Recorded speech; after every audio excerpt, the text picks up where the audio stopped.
Candidato, voltando um pouco, vamos falar um pouco agora de política. Com sua entrada na política, tudo mais, sua gestão, etc. Depois tem uns temas aqui para o terceiro bloco, vamos sortear o que Francis e o Dr. Vicente planejam num eventual governo Francis III.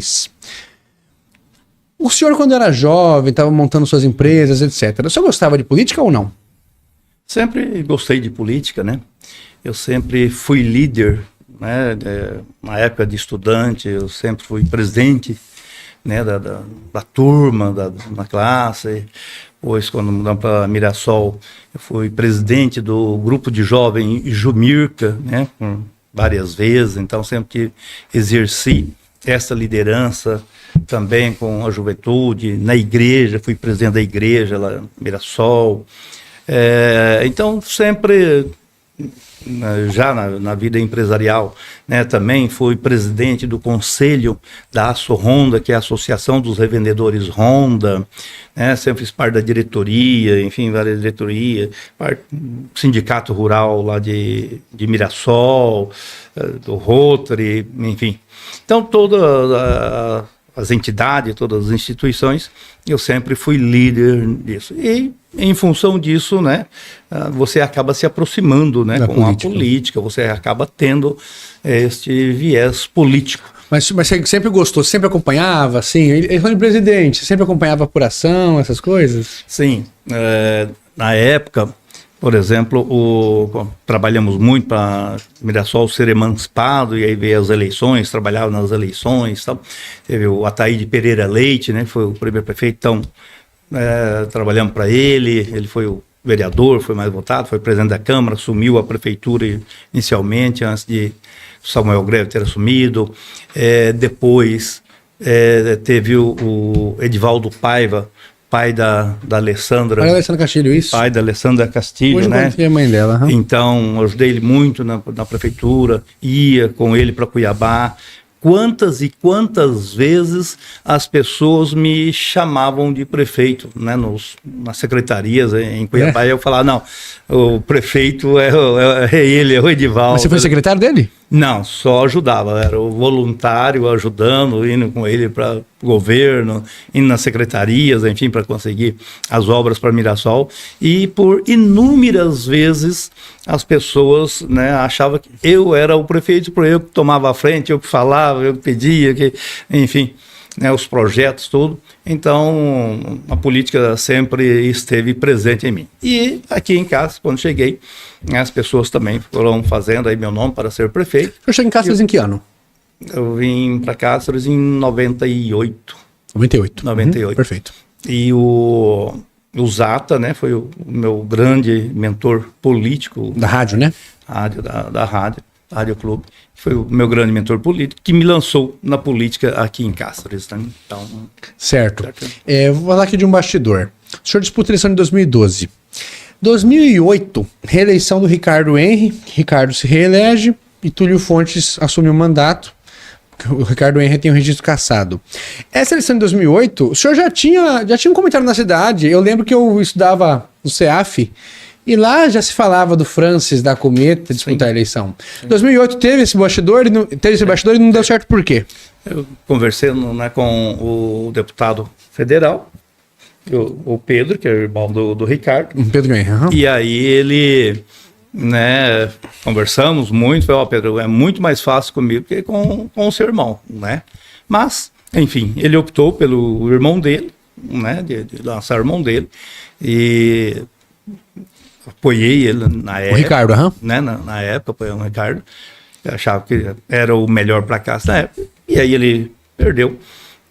Foi cassado, né, o registro da candidatura dele e tudo.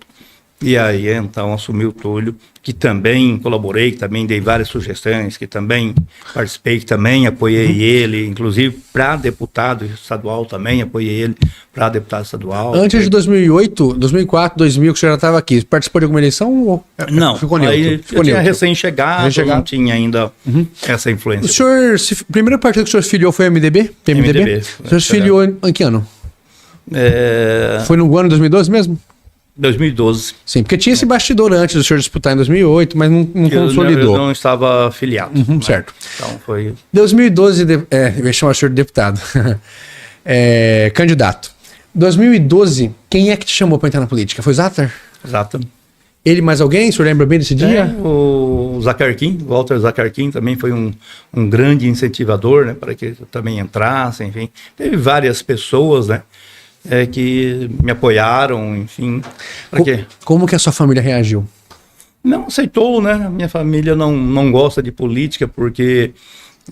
enquanto estou dedicado à política, eu deixo as minhas empresas, né? Eu deixo os meus negócios, eu deixo as minhas fazendas, né? Eu deixo tudo, né? Família, né? Enfim, então a família, um lado meio egoísta, né? De me querer só para a família, quer seja para os cuidados pessoais da família, enfim, todo o conforto para a família, como também o cuidado com os negócios. Então, a família acha que eu estando na política atrapalha os negócios, porque eu deixo os negócios de lado e dou prioridade, né, apresentou resistência, então. Né? Então, é contra em função disso. Certo. Aí a família contra e tudo mais.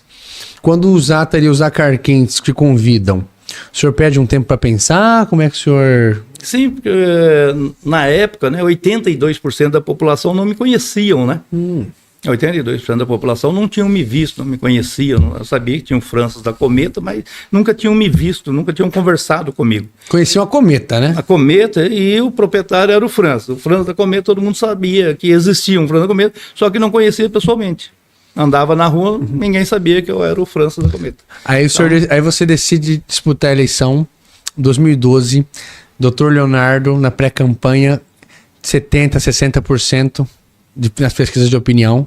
Túlio Fontes nem disputa a reeleição, estava terminando um mandato muito difícil. Inclusive, depois das eleições, ele vai vir aqui conversar, bater um papo, que ele estava contra a gestão do governador, contra o deputado Pedro, tinha aquela briga deles, a rixa deles, né, tudo mais. E você disputa a eleição, enfrenta um cara com 70% dos votos, Francis, candidato. No começo da disputa, o senhor achou que ganhava? Sim. Eu tinha esta fé em Deus, né? Porque tudo que eu faço na vida, primeiro eu peço a Deus para abençoar, para que Deus abençoe. Se for para dar certo, né, que Deus abençoe. Porque... na época eu tinha 3% apenas da intenção de voto. Os meus amigos, né, falaram, vamos desistir, sem chance de ganhar, né, vamos largar a mão. Bom, então não deveríamos ter entrado, né, se era para entrar e depois desistir, vai ficar feio, né. Tem um candidato aí que já desistiu várias vezes, né, e aí por isso, né, o desempenho dele, né, está bem sofrível, né. Então é isso, eu acho que quando você decide, que toma uma decisão na sua vida, você tem que entrar e entrar de cabeça. Você tem que entrar com um firme propósito. E foi o que eu fiz. Entrei com um firme propósito, né, de vencer. E eu sempre digo que foi Deus que deu aquela eleição, foi Deus que abençoou, foi Deus que foi providencial. Por quê? Ele tinha 75% das intenções de voto. Ele estava em campanha há vários anos fazendo campanha, né, como médico, nos postos de saúde, levando medicamento na casa das pessoas, atendendo, né, as pessoas em casa, né, enfim, ele fez a política, né, mas Deus falou, não, Francis tem condições de fazer uma administração melhor do que você. E você viu que nós vencemos a eleição por 0,5. 312 votos. Eleição, se eu não me engano, mais apertada da história de Cáceres. Mais apertada da história de Cáceres. Então, para quem tinha 3% ou tinha 75%, não tinha chance nenhuma de vencer, tá? Mas foi Deus quem abençoou, foi Deus quem pôs a mão, foi Deus quem falou, não, o Francis é que tem condições de fazer o melhor trabalho para casa. E aí ungiu, né, com essa graça e graças a Deus. O senhor foi muito corajoso, inclusive enfrentando o Dr. Leonardo numa cidade que tem histórico de eleger médicos, né? Teve o Dr. Antônio, Dr. Fontes, teve o Pedro Henrique, que era médico, etc. Falando do seu primeiro mandato, o seu primeiro mês de governo, lá em 2013, que estado que você pegou a prefeitura? Olha, a prefeitura de Cáceres estava quebrada, né? Estava falida, né? Devendo 33 milhões, com todos os impostos atrasados, e por isso não tinha nenhuma certidão negativa, salários atrasados, 13º atrasado, empréstimo consignado, né? Até um crime, descontou do funcionário e não repassou para os bancos. Então, né, esse é um crime de peculato que o antigo gestor cometeu, né? Energia, né, atrasada, cortada, não tinha caminhões, não tinha patrol, não tinha carro, a prefeitura não tinha carro, não tinha computador, né? Tinha uns computadores velhos lá, 286, tela verde. Não era informatizado, né? A prefeitura não era informatizada. Não era informatizada. Tinha alguns computadores lá na contabilidade, na financeiro, mas não estava em rede, né? Não estava ligado e tal. Enfim. Então, o verdadeiro caos, dívida, funcionário, né, fazendo greve, querendo receber os salários, tal, né, foi aquela dificuldade inicial. Eu fiz um compromisso de pagar o salário dos funcionários em dia. Falei, a prioridade número 1 vai ser pagar o salário de vocês, né, porque eu acredito que quando o funcionário está satisfeito, ele produz mais. Quando ele não está satisfeito, realmente ele vai jogar contra a empresa, ou o patrimônio, ou a prefeitura, enfim. E aí fomos lá, na primeira reunião com os funcionários, eles querendo saber como que eu ia pagar, quando que eu ia pagar, como que ia fazer pagar os salários atrasados dele. Falei, olha, o atrasado não é um problema meu. Eu me comprometo com vocês que eu vou pagar em dia o salário de vocês da minha gestão. E aí, assim... Honrou todo mês? Todo mês. Começamos o mês de janeiro pagando o salário, né, dentro do mês, e paguei um mês atrasado. Estava devendo mais de um mês? O salário? Eram 3 meses lá, 2 meses, 3 meses atrasados. Esses 2 meses o povo não recebeu? Paguei em janeiro o salário do mês de janeiro, né? E também paguei um mês do salário atrasado. Em fevereiro, novamente, pagamos o salário dentro do mês e mais um mês atrasado.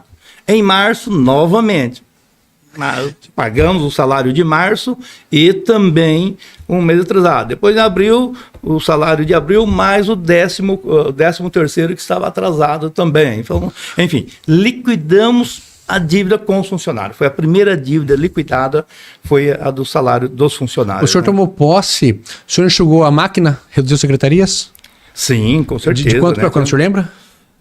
Eu não me recordo quanto que o Túlio tinha de secretários, mas nós começamos com 8 secretarias, se eu não me engano, né? Bom, a partir daí, né, que está com o salário em dias e tal, e começamos então a pagar os outros fornecedores.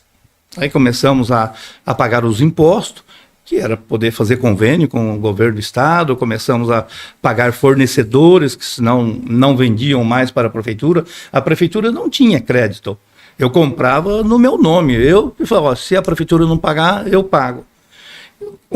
Né, dos primeiros atos que eu fiz, foi comprar um computador, um servidor central da marca Dell, para poder começar a informatizar a prefeitura, colocar em rede. Aí começamos a informatizar a prefeitura, comprei o computador, doei, comprei o NoBreak, que era o NoBreak grande, enfim, e fui instalando. Isso do seu bolso? Do meu bolso. Seu bolso. Do meu bolso. Assim também como medicamentos, não tinha medicamentos, né? E tinha um esquema de corrupção muito grande que vinha da gestão do Túlio, né? Então o pessoal não queria fazer a compra, né, dos medicamentos, não queriam fazer a licitação. A primeira licitação demorou mais de 6 meses para comprar a primeira licitação de medicamentos, para você ter uma ideia. Porque tinha um esquema lá, né, tinha um pessoal que coordenava, tinha um pessoal lá que atrasava tudo para comprar afiado. Foi aí que nós fizemos a denúncia, né, na Polícia Federal da Operação Fidari, que aconteceu em 2014, né, onde foram presos 104 pessoas, diga-se de passagem, alguns inocentes. Claro, né, lógico. Não mereciam ter sido presos, tá? Mas uma grande maioria das pessoas foram justamente por causa disso, segurando. Com a informatização... Começou a organizar. Começamos a organizar a casa, começou a fazer, a ver o que se gastava, onde é que estava tendo as torneiras abertas, onde é que estava tendo os desvios, né? Foi aí que descobrimos, né, dos medicamentos que estavam sendo roubados, enfim. E aí fomos organizando, fomos fazendo, e a partir de um certo momento começou a sobrar o dinheiro. Tá? Então, o primeiro ato, que quando começou a sobrar o dinheiro que nós fizemos, foi comprar automóveis para a prefeitura. Por quê? A prefeitura não tinha veículos para os funcionários trabalhar, os fiscais, enfim, não tinha. O pessoal usava os veículos próprios a serviço da prefeitura. E o ex-prefeito tinha feito uma lei para beneficiando um grupo lá de funcionários, dizendo o seguinte, nessa lei número 96/2012, tá? Que quem usasse o carro dele a serviço da prefeitura tinha o direito a 20% do seu salário a título de aluguel do carro. Abastecer o carro. Né, a título de aluguel. Agora você imagina, uma pessoa lá ganha R$5.000. Ele tinha um aluguel R$1.000, mil e poucos reais, né, por isso aí. Certo. Um absurdo. Aí entramos na Câmara para derrubar essa lei. E, infelizmente, teve 3 vereadores que votaram contra. O Café no Bule votou contra a derrubada dessa lei, o Dr. Félix Alvarez e o Tarcísio. Tá? Os 3 votaram contra. Deu empate, 7-3. O presidente, que era o Alencar, poderia ter desempatado. Ele poderia ter... Por que empate? Perdão. Porque você, para derrubar uma lei, você precisa de 3/4 do... Precisaria de 8, no caso. Aí o presidente desempata, é isso, exatamente. Isso. Eram 11 na época. 11. Isso. Então, o presidente precisaria ter votado para desempatar, ou considerando a lei, ou, né, considerando... para cancelar a lei e tal, enfim. Mas ele não votou, se obteu, e aí então nós entramos no Tribunal de Justiça. Ficou 2 anos essa lei lá no Tribunal de Justiça. E o povo recebendo? Não, porque você já tinha cortado tudo, assim, conseguimos suspender, conseguimos liminar, né, para suspender o pagamento enquanto se votava a constitucionalidade da lei. E aí... lá, né, fomos fazendo as defesas e tal, e por último o tribunal reconheceu que a lei era inconstitucional. E depois disso, mandamos o novo projeto para a Câmara, e aí foi votado, né, para derrubar essa lei, foi derrubado. Então, esse foi assim, um dos primeiros embrólios jurídicos grandes da Prefeitura, né, de atos que vinha da administração passada errada. Né, onde uma série de benefícios. Com o passar do tempo na sua gestão, 2013, 2014, você foi cada dia gostando mais de resolver esses problemas?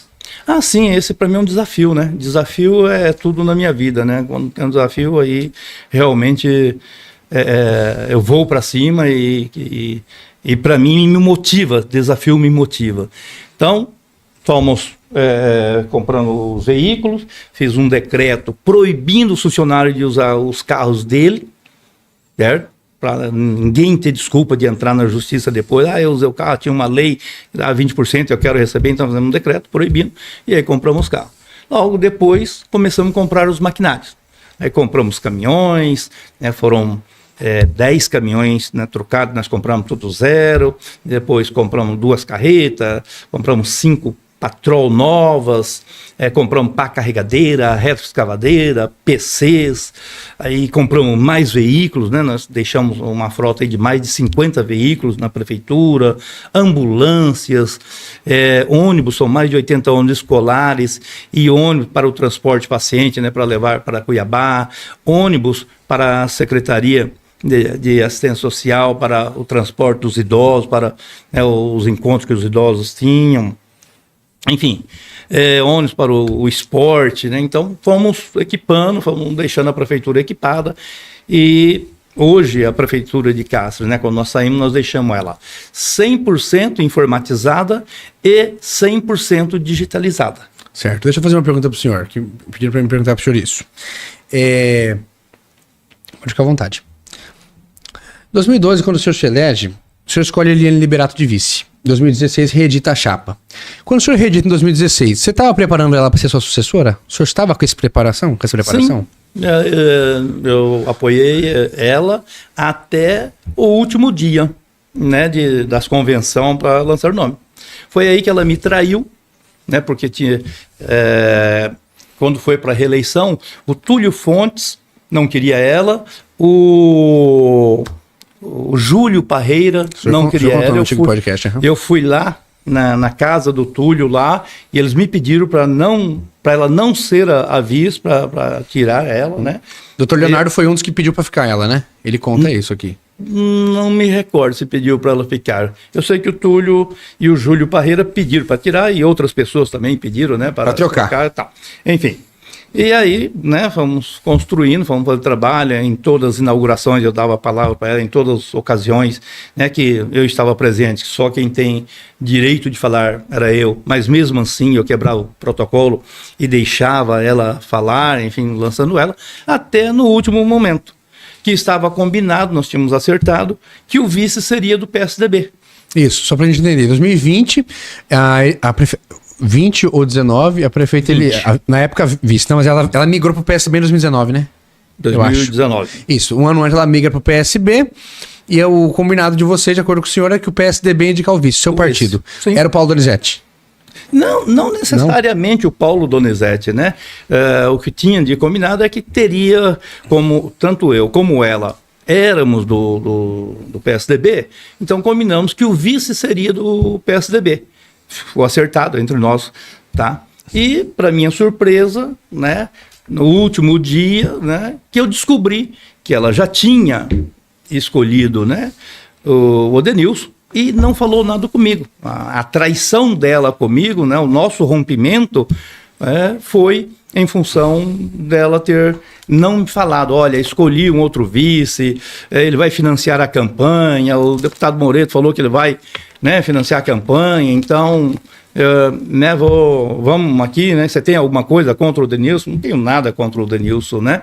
Agora, o que pegou foi a traição dela não me dizer, escolher e não me falar nada. Ela chegou em casa e escolheu a decisão tomada. Não, ela já tinha tomado um mês antes, quando eu fui, né, conversar com o Moreto lá em Cuiabá para poder, né, falar da composição, mas ele falou, não, o vice já está escolhido, já tem mais de um mês que esse vice já está escolhido, tá? Nós já definimos, já, vai ser o Denilson, tal, né? Se você quiser vir com nós, eu te dou uma secretaria para você. Eu falei, olha, obrigado, eu não preciso de secretaria para trabalhar. Eu tenho as minhas empresas, eu vou trabalhar nas minhas empresas. Muito obrigado à sua secretaria. Eu ouvi até um bastidor, que nessa hora lá na Assembleia, não lembro quem estava na sala, mas o senhor sai, aí o senhor ainda fala assim, só não se esqueça que eu ainda sou o prefeito. Aí você sai, aí lança o Paulo Donizete e tal, Sim. tenta fazer o confronto. Sim, né? Enfim, mas a todo tempo foi eu quem lancei ela, né? Entendi. E todo mundo diz, olha, você que é responsável de ter colocado uma pessoa tão ruim na prefeitura, foi você quem colocou, então você é o responsável por tirar também. Certo. Aí, candidato, quando o senhor deixa o poder, o senhor volta para casa, depois da disputa de deputado estadual. Aqui tem vários temas para a gente perguntar no próximo bloco sobre vários temas de Cáceres. Aí o senhor avalia como que está a cidade nesse caso e fala o que o senhor faria de diferente. Mas uma pergunta que fizeram muito. O senhor ganhou em 2012 a primeira eleição sua, 2012. O senhor ganhou pelo PMDB, na época alinhado com o Silval Barbosa, governador. Em 2016, o senhor reelege com o Pedro Tax, o senhor já estava no PSDB, Pedro Tax também no PSDB. A pergunta política. O senhor ganhou 2 eleições no partido do governador, com o apoio do governador. Agora, se o senhor vencer essa eleição, você vai estar sem o apoio do governador agora na eleição. O senhor como que o senhor avalia que seria uma gestão Francis III sem o apoio do governo do estado? Sem problema nenhum, porque quando nós assumimos, o governo de Silval Barbosa não ajudou nada a Cáceres, não fez nada por Cáceres. Prometeu, inclusive, a orla, né? Não fez. Estava chegando a Copa também, né? Ficou concentrado dinheiro em Cuiabá. Copa e tal, né? Não fez nada. O governo do Pedro Tax, né? Todos sabem, né? Que foi sofrível, que foi difícil, fez poucas obras, enfim. Desgaste, né? Nem se reelegeu. Nem conseguiu se reeleger. O governo do Mauro Mendes, os primeiros 2 anos dele, também foi de ajuste. Ele fechou todas as torneiras. Inclusive, a reforma do posto de saúde do Limão estava empenhado. Ele não pagou, ele cortou. Certo? Nesse ajuste que ele estava fazendo lá no governo. Então, foi 2 anos de corte, não tinha dinheiro e pagar, ia arrumar o caixa e tal. Enfim, então, para mim não tem dificuldade nenhuma. Por quê? Hoje, por exemplo, é muito mais confortável, porque nós temos aí na bancada do PL 4 deputados federais, um senador, né? 3 deputados estaduais, o MDB também tem 2 federais, tem 4 estaduais, né, os outros deputados também, enfim. E eu já conversei, por exemplo, a semana passada, eu jantei em São Paulo, estavam no jantar lá, o governador Mauro Mendes, o governador Tarcísio de São Paulo. Né? Lá em São Paulo, isso. Lá em São Paulo, foi a semana passada agora, né? Foi a comemoração de 47 anos do Grupo Mônaco. Eu estava lá também, né? Fui convidado, estava lá, encontrei com ele, conversei com ele, enfim. E conversamos, falei, governador, o senhor vai boicotar Cássio se eu for eleito? De jeito nenhum, né? Eu sou democrata, eu sou um estadista, Cáceres vai ter, não é a pessoa que está lá, porque a pessoa que está lá, eu vou dar mais obra para... Não, eu vou ser estadista. E eu, né, espero que realmente, né, ele seja esse grande estadista que tem demonstrado aí que está sendo, grande governador, e que ele possa, sim, fazer as obras necessárias para casa. Certo. E nós apresentamos esses projetos para ele. Por exemplo, a perimetral, saindo do aeroporto, ligando a MT-343, ligando a BR, ligando a ZPE. Nós fizemos esse projeto, né, completo, com licenças ambientais, e entregamos para o governo, para ele fazer. Certo, ainda tem um tema aqui que é só sobre mobilidade urbana, aí o senhor fala no próximo bloco. Né? A Orla, né? A Orla nós entregamos para ele o projeto pronto, com as licenças prontas, porque o difícil do projeto da Orla foi as licenças ambientais. O projeto em si custou 300 e poucos mil reais, 340 mil reais, e as licenças, a empresa pediu 700 mil reais para tirar as licenças, são 5 licenças, né, da SEMA, do IBAMA, da ANA, da Marinha, do IFAM, todas essas coisas e tal, foi muito difícil conseguir, e nós conseguimos tirar todas essas licenças, entregamos o projeto pronto com todas as licenças, né? Aeroporto, está concluindo a obra, que lá é um projeto nosso também, né? Nós conseguimos na época 6 milhões com a SAC, Secretaria de Aviação Civil, nós que fizemos o projeto através da Infraero, foi na nossa gestão, nós que fizemos esse projeto, aquela planta que está lá, aquela arquitetura que está lá, que lá é um projeto nosso. Tá? Foi nós que fizemos aquele projeto, né, o governador está lá concluindo agora. Precisamos levar água para a ZPE. Nós temos um projeto pronto de uma adutora para levar água lá para a ZPE. Então são vários projetos que nós fizemos, que entregamos para o governador e que esperamos, né, que possa aí, dar continuidade. A própria ZPE, né, na época do governo Pedro Taques, o vice-governador me ligou um dia dizendo, olha, prefeito, o governo não tem condições de pagar para fazer o projeto da ZPE. Portanto, nós vamos, né, assinar aqui uma carta de desistência da ZPE e de Cássio. Falei, negativo. O vice do táxi, o Fávaro. Fávaro. Fávaro me ligou e disse isso. Falei, negativo. Eu pago do meu bolso. Eu pago o projeto do meu bolso, mas esse é um sonho de 100 mil cacerenses. Muitos já lutaram pela ZPE, muitos já trabalharam, já deram a sua vida pela ZPE. Não é justo agora, né, você jogar uma pá de cal aí nesse projeto. Não, vou passar o chapéu aqui com os meus amigos tal, e vamos continuar com esse projeto, sim. Certo. Bom, na época, Marcinho Lacerda era o presidente da Câmara, propôs de devolver o 12º, que ele tinha de saldo lá na Câmara, devolveu esse 12º para esse valor para a Prefeitura, e com esse valor, então, devolveu já carimbado para pagar o projeto. O valor deu certinho ou não? Oi, ele devolveu o valor... Deu certinho o valor? Devolveu o valor certo. Ou o senhor teve que inteirar? Isso que eu estou perguntando. Não, ele devolveu um pouco menos, aí a Prefeitura completou, né? Porque quando fez a licitação, e o arquiteto que ganhou, o engenheiro que ganhou para fazer o projeto, ficou um pouco mais do que tinha sido devolvido, né? Sim. Mas fizemos o projeto e a ZPE hoje é uma realidade. Agora, se naquele dia que eu recebi a ligação do vice-governador, eu falasse, não, realmente a prefeitura não tem condições, né, pode jogar a pá de cal, pode arquivar esse projeto. Hoje não existiria ZPE em Cáceres. Certo. Então, se existe ZPE em Cáceres, deve ser a minha decisão de falar, olha, eu pago do meu bolso, mas vai ter ZPE em casa. Lógico, são várias pessoas que trabalharam, que participaram de uma construção de mais de 30 anos, mas a decisão né, que eu tomei ali naquele dia, é que hoje a ZPE é uma realidade. O governador vai vir aqui agora, depois das eleições, para inaugurar a ZPE. Já temos, né, 5 empresas querendo se instalar aí. Enfim, então, certo. É uma realidade hoje. Certo, candidato, estamos estourando o tempo, mas vou te fazer mais uma pergunta sobre política, a gente volta a falar da cidade. A seguinte pergunta que me fizeram hoje para me fazer para o senhor, mas 4 pessoas mandaram essa pergunta com o mesmo tema. Candidato Francis, o senhor não se sente nessa eleição, o senhor não pensa que a classe política de Cáceres está nas outras 2 coligações? Está na coligação de Dr. Sérgio de Eliane Liberato? O senhor não se sente muito sem políticos do seu lado? Essa é a pergunta. Não, eu acho que você precisa do povo, né? Você precisa do povo para votar em você, para você ser eleito. Não adianta políticos que não dão voto. Certo? Entendi. Mas o senhor não se sente isolado, então? Confortavelmente, vamos dizer, tenho, né, essa liderança, sendo eleito, né, vou procurar todos os deputados federais, vou procurar todos os deputados estaduais, vou procurar todas as secretarias de Estado apresentando os projetos, vou procurar todos os ministérios em Brasília, do governo federal, para apresentar o projeto, quer seja de novas creches, de mais creches, que é um dos grandes pedidos nas nossas visitas. Deixa eu só fazer uma correção, candidato.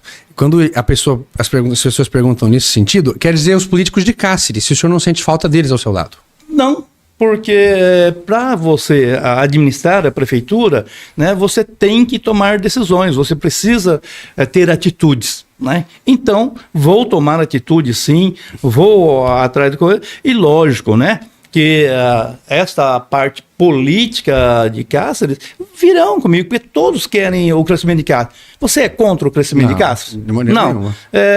Tem aqui vários candidatos aqui. Vocês são contra o crescimento de Cáceres? Não. Todos são a favor. Então não tem por que ser contra o desenvolvimento de Cáceres, não tem por que ser contra o Francis. O Francis é o prefeito, você contra ele, vou boicotar. Se o que eu estou fazendo, estou deixando as minhas empresas, estou deixando os meus negócios, estou deixando a minha família, estou deixando os meus netos, eu poderia estar passeando em qualquer parte do mundo, né? Mas estou aqui, né, pedindo o seu voto para disputar, para poder fazer o melhor para Cáceres, porque hoje o melhor para Cáceres chama-se Francis Mares, né? Veja bem, olha que sofrível que está a atual administração. Olha, né, quantos indícios de corrupção que tem, que está aí nos jornais, que estão aí nas redes sociais, estão aí nos grupos de WhatsApp, todos os dias, todas as denúncias no Ministério Público. Então, nós pegamos uma prefeitura quebrada, com 33 milhões de dívidas e, né, tudo que vocês sabem, construímos, né, inúmeras coisas, pós-saúde, creche, né, CEL, centro de convenção, construindo inúmeras obras aí, comprando inúmeros veículos, ônibus, tudo, energia fotovoltaica, e deixamos com 34 milhões de saldo na conta 100, né, 32 na prefeitura e 2 milhões na Águas do Pantanal, tá? Hoje, a prefeitura de Cáceres deve para Deus e todo mundo. Todos os fornecedores da prefeitura estão atrasados sem receber. Todos. Comerciantes, empresário, oficina, autopeça, fornecedor de software lá da gestão da prefeitura está atrasado, manutenção do semáforo está atrasado, os empreiteiros que estão aí fazendo esse asfalto estão atrasados, deram depoimento que estão sem receber aí há mais de 90 dias. Esses dias não tinha gasolina, o cartão de crédito para abastecimento foi cortado porque não pagaram o cartão de crédito, então foi cortado o abastecimento de combustível da prefeitura. A prefeitura hoje está um caos, está falida novamente, está igual em 2012 a prefeitura de Cáceres. Então, isso é fruto de uma gestão muito deficiente. Tá certo, candidato. Vamos dar um pequeno intervalo, a gente volta